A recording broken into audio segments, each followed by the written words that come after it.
저는 오늘 이 말씀을 통해서 사단의 공격을 대비하라라는 제목으로 잠시 말씀을 나누고자 합니다.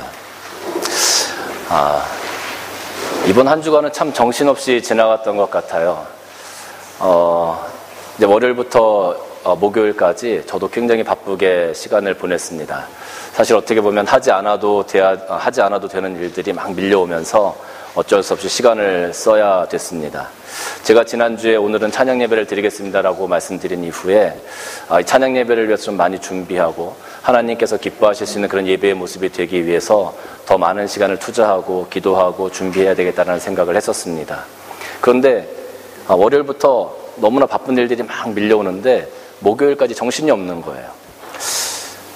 제가 정신없이 막 그렇게 일을 감당하다 보니까 새벽에 기도를 하는데 하나님께서 제게 주시는 하나의 감동이 뭐냐 하면 사단이 지금 나의 시간을 많이 뺏어가고 있구나.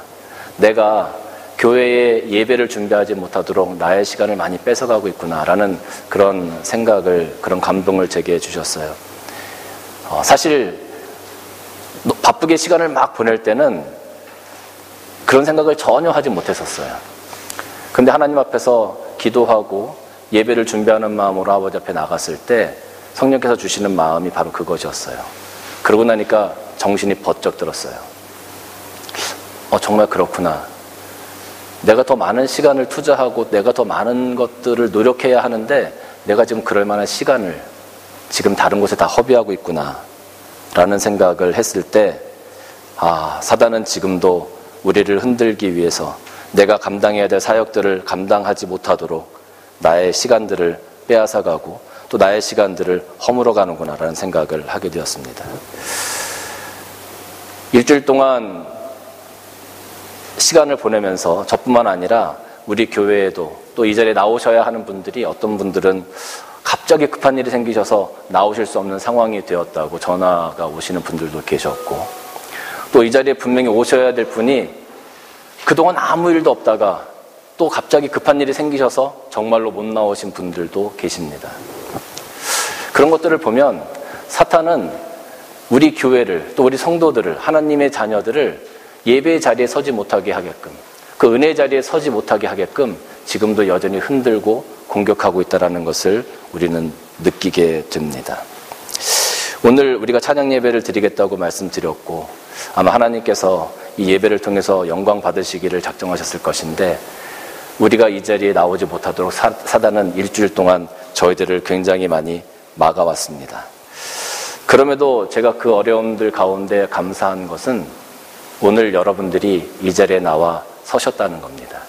예배의 자리에 여러분들이 서셨다는 겁니다. 그것이 저는 하나님께 감사한 겁니다.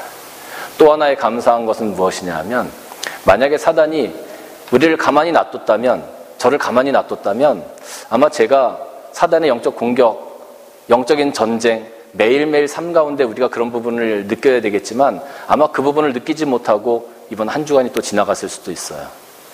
그런데 사단이 그렇게 공격해오고 그런 삶들을 만들어 가다 보니까 사단의 공격이 있구나라는 것을, 영적 전쟁이라는 것을 제가 다시 한번 깨닫게 되어지는 그런 시간이 되었습니다. 그런 부분들이 또 감사한 거예요. 그러고 나니까 더 많이 기도해야 되겠구나. 더 많이 내가 하나님께 예배하는 데 힘써야 되겠구나. 내가 목사로서 하나님의 사역을 감당하는 데 더 많은 시간들과 더 많은 노력을 투자해야 되겠구나 라는 생각을 하게 되었습니다. 이런 사단의 영적 공격은, 이런 영적인 전쟁은 비단 우리 교회만의 일은 아닙니다. 세상에 있는 모든 교회들, 모든 크리스찬들이 겪는 일입니다. 그럼에도 불구하고 많은 교회들이 그것을 깨닫지 못하고 지금도 가고 있는 현실이 안타까울 뿐입니다. 오늘 데살로니가 전서를 보면 데살로니가 교회도 그랬습니다. 여러 가지 문제들이 있었습니다. 부활에 관한 논쟁도 있었고 예수님에 대한 믿음에 대한 그런 논쟁들도 굉장히 많이 있었습니다. 그리고 혼란스러웠습니다. 그리고 그런 논쟁들을 통해서 상처받는 사람들이 있었고 교회를 떠나는 사람들도 있었습니다. 교회 내에 분란이 생겼습니다. 그럴 때 바울이 이제 이 데살로니가 전서를 통해서 그들을 권면하는 것을 볼 수가 있습니다. 12절과 13절 말씀 보면 형제들아 우리가 너희에게 구하노니 너희 가운데서 수고하고 주 안에서 너희를 다스리며 권하는 자들을 너희가 알고 그들의 역사로 말미암아 사랑 안에서 가장 귀히 여기며 너희끼리 화목하라라고 지금 이야기하고 있습니다. 오늘 12절과 13절 말씀 보면 서로 화목하라. 너희끼리 화목하라. 그런데 여기 너희끼리 화목하라라고 이야기하면서 그 위에 어떤 것들을 달고 있냐 하면 너희 가운데서 수고하고 주 안에서 너희를 다스리며 권하는 자들을 너희가 알고 그랬어요. 이 말은 무엇이냐면 너희 앞에서 헌신하는 사람들, 너희 앞에선 리더자들, 영적인 리더자들을 너희들이 존중해주고 그 사람의 사역을 인정해 주라라는 이야기입니다. 교회 안에서 사역자의 사역을 존중해주고, 여러분 우리가 이제 부서가 생겨지고 부장들이 생겨지고 또 교회에 이제 뼈대들이 생겨 나아갈 때 누군가는 앞에서 그 일들을 감당해야 될 사람들이 있습니다. 또 교회 안에서 교회가 세워질 때 헌신해야 되는 헌신자들이 생겨지게 되어집니다. 그러면 많은 사람들은 그 헌신자를 바라보면서 때로는 저 사람 자기가 뭔데 그런 것들을 해, 이렇게 생각하는 사람도 있을 거예요. 앞에서는 리더자들을 바라보면서 아니 대체 저 사람은 왜 저기 나와서 저렇게 하는 거야? 대체 지가 뭔데? 이렇게 생각하는 사람들도 분명히 있을 겁니다.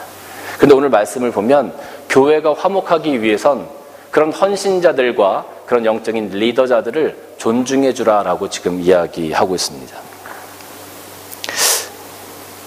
만약에 제가 목사지 않습니까? 제가 목사지만 지금 여기 앉아 계신 분들은 저보다 공부를 더 많이 하신 분도 계실 거고 저보다 나이나 연배가 훨씬 더 많으신 분들도 계실 거예요. 세상적인 경험이 훨씬 많으신 분들도 계실 겁니다. 그런데 만약에 그런 분들이 목사인 저를 하나님의 종으로 존중하지 않고 제 설교를 들으시면 아마 이런 생각이 드시겠죠. 아이고 참 젊은 목사가 애쓰네, 애써. 참 애쓴다. 그 애쓰는 게 은혜가 될까요? 그 애쓰는 목사의 모습을 바라보면서 은혜 받았다고 얘기할 수 있을까요? 은혜가 아니고 그건 기특한 겁니다. 기특한 거. 젊은 목사가 참 기특하네, 애쓰네. 은혜가 안 되는 겁니다. 존중하지 않으면 교회 내에서 은혜가 안 되는 겁니다. 제가 어리고 부족하다 할지라도 여러분들이 주의 종으로 존중해 주실 때 하나님께서 주시는 말씀이 여러분들에게 은혜로 다가가는 겁니다. 우리 앞에 서 있는 영적인 리더자들, 부서에서 세워지는 부장들, 또 여러 가지로 교회에서 헌신하는 헌신자들, 그런 헌신자들을 존중해 줄 때 그 모든 것들이 교회가 은혜스러워지고 그 은혜가 풍요롭게 되어지고 하나님의 사랑이 넘쳐나는 교회가 되어지는 것이죠. 그래야 교회가 화목하다는 거예요. 지가 뭔데 앞에 서가지고 뭐 이렇게. 그럼 교회가 화목할 수가 없죠. 존중하지 않으면 화목할 수 없다라는 겁니다.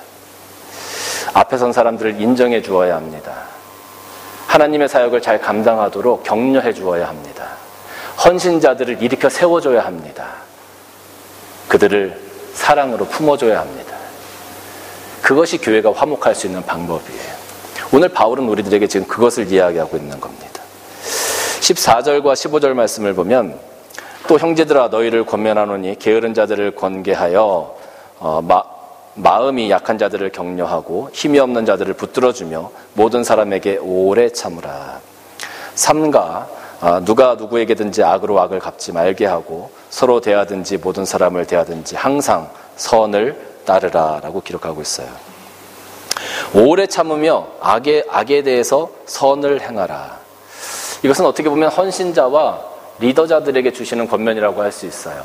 우리가 교회 내에서 어떤 헌신을 하고 어떤 리더자의 역할을 감당하다 보면 별의 별일을 다 경험하게 되어집니다. 때로는 사단이 어떻게 그 리더자들과 헌신자들을 넘어뜨리고 그 헌신을 하지 못하게 만들어가는지 정말 그 방법이 너무나 교묘하고 그 방법을 정말로 우리가 이럴 수도 있구나라고 감탄할 정도로 그렇게 우리들을 공격해 옵니다. 때로는 우리들의 감정을 상하게도 합니다. 사람들과의 관계가 깨어지게도 만듭니다. 또 상황을 통해서 우리를 낙심하게도 만듭니다. 그래서 우리가 서야 할 곳에 우리가 감당해야 될 사명들을 감당하지 못하도록 사단은 우리를 공격해 옵니다. 근데 오늘 여기 말씀 보니까 형제들아 너희를 권면하노니 게으른 자들을 권계하며 마음이 약한 자들을 격려하고 힘이 없는 자들을 붙들어주며 모든 사람에게 오래 참으라 그랬어요. 오래 참으라. 그리고 악을 악으로 갚지 말고 서로 대하든지 모든 사람을 대하든지 항상 선을 따르라. 오래 참고 선을 따르라라고 권면하고 있는 거죠. 리더나 헌신자들은 어떠한 사단의 공격이 오든지 또 사람들이 뭐라고 하든지 간에 그것에 대해서 오래 참고 견뎌낼 수 있는 이 사랑의 속성이 있어야만이 교회의 리더자의 역할을 감당할 수가 있는 겁니다. 교회의 헌신자의 역할을 감당할 수 있는 겁니다. 이런 오래 참음의 사랑의 속성이 없는 헌신과 리더는 오히려 교회에 분란이 될 수가 있는 겁니다. 한 24년 전쯤 된 것 같아요. 제가 교육전도사 시절이었어요. 교육전도사 시절에 제가 이제 교육전도사니까 학교에서 한국에서는 봉고차를 막 교육전도사님들이 몰고 다니면서 애들을 다 픽업을 한단 말입니다. 그리고 교회가 끝나면 또 전도사님들이 봉고차를 끌고 나가서 애들을 막 집에 데려다주고 막 그래요. 지금도 그런지는 모르겠습니다. 예전에는 그랬었습니다. 그런데 이제 어떤 집사님 한 분이 저에게 말씀하시기를, 전사님, 저희 아이들을 오늘 집에 꼭 좀 태워다 주세요. 이렇게 제게 부탁을 하고 가셨어요. 그러니까 맨날 태워다 주니까 뭐가 어렵겠습니까? 그래서 그러죠. 제가 데려다 주겠습니다. 제가 태워다 주겠습니다. 그랬어요. 근데 예배가 마치고 나서 막 정리를 하고 나니까 애들이 없어졌어요. 애들이 2학년, 1학년 아마 그때 그랬던 것 같아요. 1학년쯤 됐었던 것 같아요. 2명이었는데 아이들이 없어졌어요. 그래서 불리나게 나가서 아이들을 찾았습니다. 어디 있나. 그랬더니 지들끼리 벌써 교회 밖을 나가서 막 가고 있는 거예요. 집을. 근데 집에까지 가려면 한 25분 내지 30분을 걸어가야 되는 거리예요. 근데 사실 이제 한국에서는 25분, 30분 아이들이 걸어서 학교를 가고 뭐 집에 오고 했었던 그런 기억들이 있는데, 지금은 이제 그런 얘기를 하면 너무 옛날 얘기를 한다고 아마 다들 그렇게 말씀하실지 모르겠지만 저희 때는 그랬었던 것 같아요. 그런데 아이들이 집에서 그 아이들이 집을 걸어가고 교회를 걸어오고 그렇게도 많이 했었습니다. 그런데 그 부모님이 그날은 좀 태워다 달라고 했기 때문에 제가 태워다 주겠다고 꼭 약속을 했고, 근데 아이들이 막 가는 거예요. 그래서 제가 막 불렀습니다. 아이들을. 얘들아, 오늘은 너희들 차 타고 가야 돼. 그냥 가면 안 돼. 그랬더니 이 녀석들이 싫어요. 나는 걸어갈 거예요. 그래서 막 도망가는 거예요. 그래서 제가 막 쫓아갔습니다. 쫓아가가지고, 야, 너 엄마가 꼭 그 차 타고 오라 그러셨어. 아니에요. 나 오늘 걸어갈 거니까 전사님 신경 쓰지 마세요. 나 걸어갈 거예요. 막 그러는 거예요. 길거리에서 아이들하고 이렇게 싸울 수도 없고 참 난감한 겁니다. 티격태격 하고 있는데 교사분이 나오시더니, 전사님 걔들 걸어가라고 하세요. 뭐 맨날 걸어가는데 뭐 오늘 뭐 그냥 걸어가도 되잖아요. 근데 제 마음 가운데 그래, 뭐 애들이 이렇게 원하고 완강하게 거부를 하니까 굳이 또 이걸 차에 태우기도 좀 그런 거예요. 그래서 그래, 알았어, 그럼 걸어가. 근데 너 엄마한테 가서 전사님이 꼭 타고 가라고 했는데 너 그냥 걸어왔다고 말씀드려 하고서 애들 보냈어요. 애들이 얘기를 했겠어요, 안 했겠어요? 얘기했으면 애들이 아닐 거라고 저도 생각이 들어요. 얘기를 안 했어요. 주일날 그 집사님이 교회에 나오셔서 이제 예배가 다 마치고 성도들하고 이제 다 이렇게 앞에 서서 인사를 하고 있는데, 그 집사님이 제게 딱 오시더니 정색을 하시고, 전사님, 왜 애들 안 태워줬어요? 딱 그러시는 거예요. 제가 그랬습니다. 아니, 집사님, 그게 아니고요. 그런데 이 집사님이 갑자기 소리를 저한테 버럭 지르시는 거예요. 전사님, 내가 태워다 주라고 그랬잖아요. 그래서 막 소리를 지르시는 거예요. 제가 너무 당황스러웠어요. 예배를 마치고 모든 성도들이 다 나오는데 그 앞에서 저에게 막 그렇게 소리를 지르시는 거예요. 그래서 제가 자초지종을 설명하려고, 집사님 그게 아니고요 이렇게 했더니 그분이 눈물을 뚝뚝 흘리시면서 막 저한테 소리를 지르면서 막 저한테 뭐라고 하시는 거예요. 왜 애들을 태워다 주라 그랬는데 안 태워다 줬냐고. 사실 좀 황당한 일이었습니다. 아니, 이게 무슨 일인가 싶기도 했고. 제가 그래서 그랬어요. 더 이상 얘기가 안 되겠더라고요. 그래서 집사님, 죄송합니다. 제가 집사님 말씀 태워다 줘야 되는데 제가 못 태워다 줬습니다. 죄송합니다. 하고서 그렇게 앞에서 쩔쩔매고 있었는데 잘 아는 권사님이 오셔서 그 집사님을 됐어, 그냥 가자고 하면서 데리고 가셨어요. 그 다음에 어떻게 됐겠습니까? 한 2주 있다가 그 집사님하고 또 이렇게 마주쳤는데 그 집사님이 저한테 미안한 듯이 씩 웃고 가셨어요. 지금까지도 저는 미안하다는 소리를 들어본 적이 없어요, 그분한테. 근데 제가 이런 말씀을 드리는 이유는 뭐냐면, 저는 목사로서 어릴 때부터 하나님께서 그렇게 훈련을 시키셨던 것 같아요. 그런 부분에 대해서. 어떻게 보면 억울하기도 하고, 어떻게 보면 낙심되기도 하고, 어떻게 보면 그냥 다 내려놓고 싶은 그런 어떤 상황이 될 수도 있었을 것 같아요. 그런데 그런 부분들을 넘어오고 훈련시키시고 하셔서 오늘도 이렇게 목회를 하도록 하나님께서 허락하신 것 같은 생각이 들어요. 그때 그런 부분들을 경험하고 훈련되어지지 않았다면 아마 오늘날 제가 이렇게 목회를 할 수 있을까, 아마 힘들지 않을까, 그런 생각이 들더라고요. 우리 사람들은 낙심되어지고 내가 억울한 일을 당했다라고 생각되어지면 그것을 되갚아주고 싶은 마음을 많이 갖습니다. 그런데 오늘 여기 말씀을 보니까 주님께서, 바울이 우리에게 주시는 말씀은 뭐냐 하면 15절 말씀 보니까 삼가 누가 누구에게든지 악을 악으로 갚게 하지 말고 서로 대하든지 모든 사람을 대하든지 항상 선을 따르라. 이 말씀이 실질적으로 창세기에서 어떻게 이루어졌는지 여러분 우리가 볼 수가 있어요. 무슨 말이냐 하면 일반적으로 사람은 눈에는 눈, 이에는 이, 이게 기본이에요. 눈에는 눈, 이에는 이, 이것이 기본인데 오늘 여기 말씀 보니까 악을 악으로 하지 말고 선으로 갚으라. 창세기 50장 20절 말씀 보면 뭐라고 기록이 되어져 있냐면 당신들을 나를 해하려 하였으나 하나님은 그것을 선으로 바꾸사 오늘과 같이 많은 백성의 생명을 구원하게 하시려 하셨나니 그랬습니다. 이게 무슨 말이냐면 요셉의 형들이 요셉을 죽이려 했습니다. 그리고 요셉을 팔았습니다. 요셉이 애굽 땅에 종으로 팔려와서 아주 엄청난 고생을 했습니다. 그리고 아버지에게는 요셉이 동물들에게 잡혀먹었다고 거짓말도 했습니다. 이 엄청난 악을 형제들이 행한 거예요. 그런데 나중에 요셉이 총리 대신이 되어지고 그 엄청난 대기근이 왔을 때 요셉을 통해서 많은 사람들이 살아날 수 있었다는 거죠. 구원받을 수 있었다는 거죠. 당신들은 그렇게 악을 나에게 행했지만 하나님께서는 그것을 선으로 바꾸어서 오늘날과 같이 많은 사람의 생명을 구원하게 하셨다라는 거예요. 사실 이게 중요합니다, 여러분.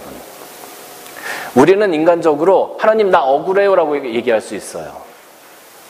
그런데 그것에 대해서 우리가 오래 참고 용서하면 하나님께서는 그것을 악을 악으로 갚아주는 게 아니라 악을 하나님의 뜻대로, 하나님의 거룩한 뜻대로, 하나님의 큰 선으로 바꾸셔서 그 참음과 인내와 오래 참음과 사랑을 통해서 오늘도 역사에 가시는 분이라는 거예요. 이게 우리 그리스도인들이 하나님과 함께 살아가야 되는 삶의 방법입니다. 그래서 우리는 오래 참아는 사랑의 속성을 늘 가지고 살아야 되는 겁니다. 내가 손해보는 희생의 속성을 가지고 우리가 살아가야 되는 겁니다. 예수님께서 십자가에 달리실 때 얼마나 억울하셨겠어요? 예수님께서 채찍에 맞으실 때 얼마나 억울하셨겠어요? 예수님께서 침뱉음을 받으실 때 얼마나 모욕감을 느끼셨겠어요? 누가 여러분들 얼굴에 침을 뱉는다고 생각해 보세요. 많은 사람들은 예수님을 향하여 그렇게 악을 행했습니다. 그런데 하나님은 그것을 하나님의 선으로 바꾸셨죠. 예수님의 그 고난을 통해서 우리가 오늘날 구원받을 수 있었고 세상에 있는 많은 사람들이 구원의 빛을 바라볼 수 있게 하셨다라는 거예요. 이게 하나님께서 일하시는 방법이에요. 그래서 우리는 어떠한 일을 당하든지 때로는 낙심되고 상처받는 일이 생긴다 할지라도 그것에 대해서 오래 참음으로 하나님 앞에 나아가야 되는 이유가 바로 거기 있는 겁니다. 그것을 통해서 하나님께서 역사하실 것이기 때문에 내가 그 중심에 있다 할 때 나를 통해서 하나님께서 그런 것들을 만들어 가실 것이기 때문에 요셉처럼 말이죠. 그런 모습이 우리 삶 가운데 있었으면 좋겠습니다.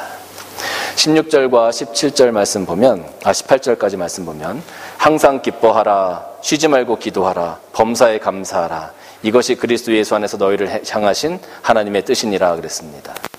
여러분, 제가 지금 영적인 전쟁에 대해서 이야기하고 있는데, 영적인 전쟁을 통해서 내 마음이 상하더라도 우리는 하나님 앞에 그것을 오래 참음으로 나가야 된다고 말씀드렸어요. 근데 오늘 여기 16절 말씀 보니까 항상 기뻐하래요. 전쟁이 눈앞에 있고 전쟁 가운데 있는데 우리한테 기뻐하래요. 여러분, 전쟁을 앞에 두고 기뻐할 수 있는 사람이 있겠습니까? 만약에 여러분이 목숨을 걸고 전쟁해야 되는데 여러분 그 전쟁을 앞두고 기뻐할 수 있겠냐는 거예요. 근데 기뻐하래요. 이거 모순 아닌가? 제가 이 말씀을 한 주간 동안 곰곰이 다시 한번 묵상을 해봤어요. 영적 전쟁이라는 것을 전제해 놓고 이 말씀을 우리가 어떻게 받을 것인가를 한번 고민해봤어요. 근데 길이 있더라고요. 답이 있더라고요. 전쟁을 앞에 놓고 기뻐할 수 있는 그 한 가지의 경우수가 있는데 그게 뭐냐면 내가 확실히 이길 수 있는 전쟁일 때, 내가 확실히 이길 수 있는 전쟁일 때는 그 전쟁을 놓고 두렵지가 않아요. 기뻐할 수 있어요. 근데 내가 그 전쟁에 대해서 확신이 없어. 그러면 두려울 수밖에 없는 거예요. 걱정이 될 수밖에 없는 거예요. 무슨 말이냐 하면 항상 기뻐하라. 영적인 전쟁을 지금 우리가 사단과 매일매일 순간순간 하고 있어요. 그런데 우리가 기뻐하래요. 무슨 말이에요? 그 영적인 전쟁 가운데 우리가 예수 그리스도로 말미암아 확실한 승리를 얻을 수 있다라는 거예요. 그런 믿음이 너희한테 있느냐는 거예요. 그런 믿음을 가지고 있는 사람은 그 영적 전쟁을 앞에 두고 기뻐할 수 있는 거죠. 근데 그런 믿음이 없으면 두려울 수밖에 없는 거죠. 걱정될 수밖에 없는 거죠. 사단과의 영적인 전쟁을 해나갈 때 예수 그리스도의 이름으로 말미암아, 예수 그리스도의 십자가로 말미암아, 하나님의 능력으로 말미암아 내가 반드시 이긴다. 내가 나의 대장 되신 예수 그리스도를 따라 나갈 때 내가 승리한다라는 그런 믿음을 가지고 있는 사람들, 그 사람들은 기뻐할 수 있어요. 사랑하는 성도 여러분, 저는 여러분들이 이런 장부의 믿음, 이런 큰 믿음을 다 소유하시기를 주님의 이름으로 간절히 축원합니다. 쉬지 말고 기도해야 되죠. 내가 예수님, 그 대장 되신 예수님을 따라 나갈 때 그 대열에서 이탈되지 않도록 우리는 늘 기도하며 나가야 합니다. 범사에 감사할 수 있습니다. 그 예수님을 따라 나아가면서 승리의 소망을 가지고 나아가니 우리는 항상 범사에 감사할 수가 있는 겁니다. 그렇게 살아가는 것이 바로 그리스도 예수 안에서 우리를 향하신 하나님의 뜻이라고 바울은 이야기하고 있는 겁니다. 사랑하는 성도 여러분, 여러분의 삶 가운데 이러한 믿음으로 날마다 이 영적 전쟁에서 이겨나가시고 하나님께서 주시는 소망과 감사가 날마다 넘쳐나시기를 주님의 이름으로 축원합니다. 19절부터 22절까지 말씀을 보면 성령을 소멸하지 말고 예언을 멸시하지 말고 범사 헤아려 좋은 것을 취하고 악은 어떤 모양이라도 버려라 그랬어요. 여기 보면 예언이라는 것이 나오고 성령이라는 것이 나와요. 성령과 예언이 나오는데 이것을 가만히 생각을 해보니까 우리가 영적 전쟁을 함에 있어서 우리에게 필요한 영적인 무기가 바로 성령이에요. 영적인 무기가 바로 하나님께서 주시는 은사와 같은 것들이에요. 우리가 영적인 전쟁을 해나갈 때 내 심령 가운데 내 영이 성령으로 충만케 되어지지 못하면 예수 그리스도를 바라보는 믿음도 생겨지기 어려울 거예요. 우리 심령 가운데 하나님께서 주시는 그런 기프트, 그런 어떤 은사의 체험이나 은혜의 체험 같은 것들이 없으면 하나님을 계속 따라 나아가는, 그 예수님을 계속 따라 나아가는 그 발걸음을 간직하기가 어려울 거다라는 거예요. 요즘에 많은 사람들이 예수님을 믿는다고 하면서 예수님의 능력은 부인하는 사람들이 많이 있습니다. 하나님을 믿는다고 하면서 하나님의 능력을 부인하는 사람들이 많이 있어요. 성령을 믿는다고 하면서 성령의 능력을 부인하는 사람들이 많이 있어요.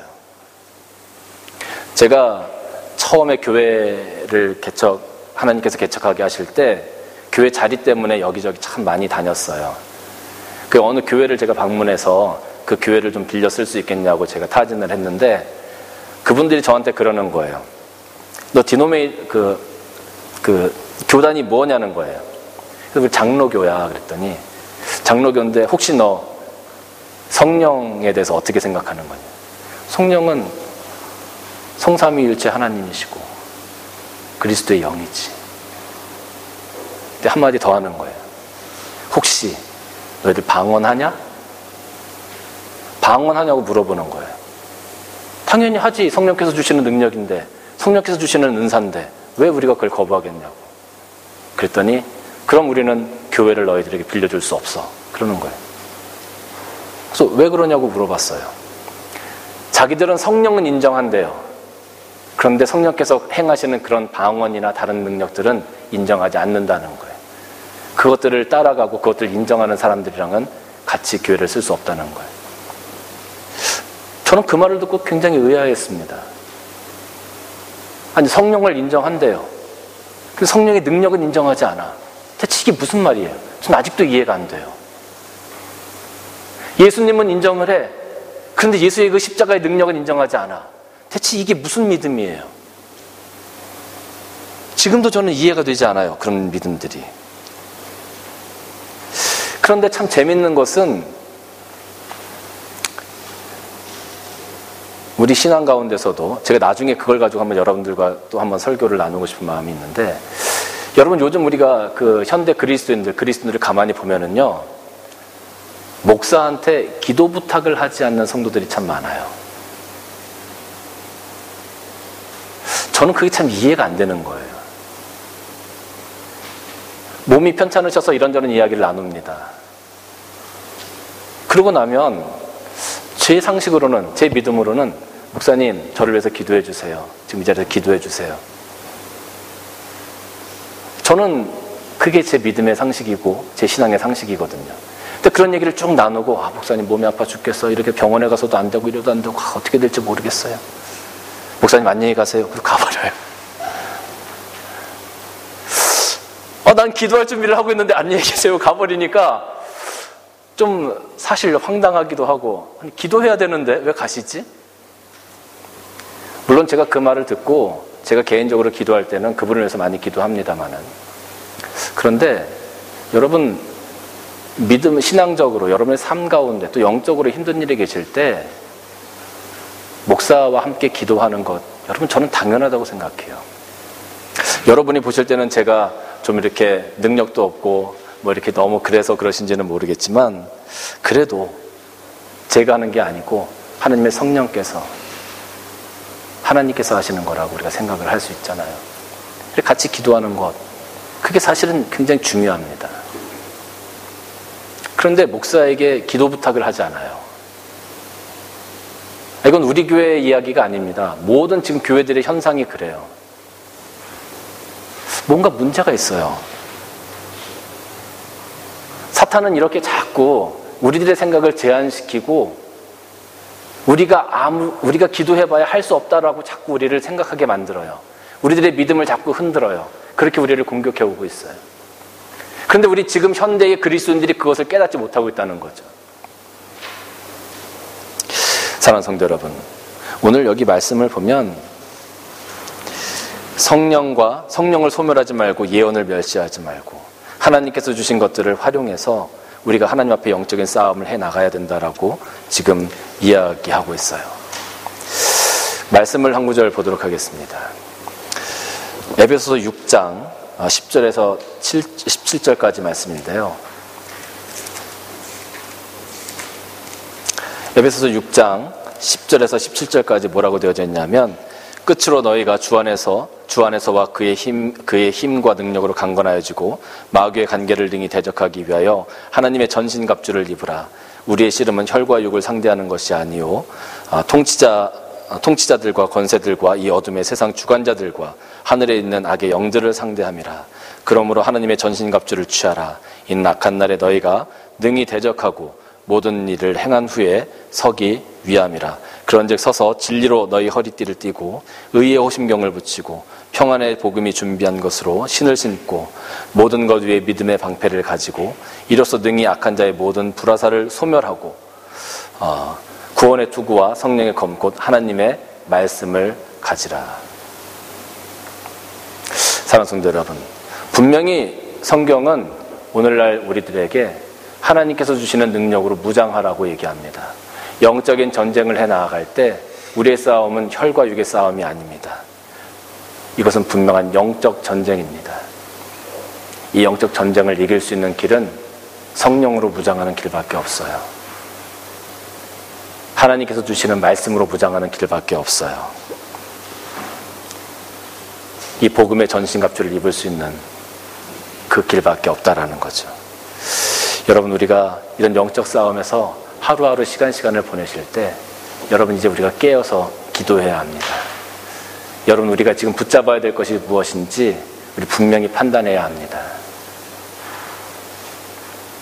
여러분의 삶 가운데 하나님께서 주신 성령으로 하나님께서 허락하신 그 영적인 무기들로 매일매일 무장해 나가시는 여러분들이 되시기를 주님의 이름으로 간절히 축원합니다.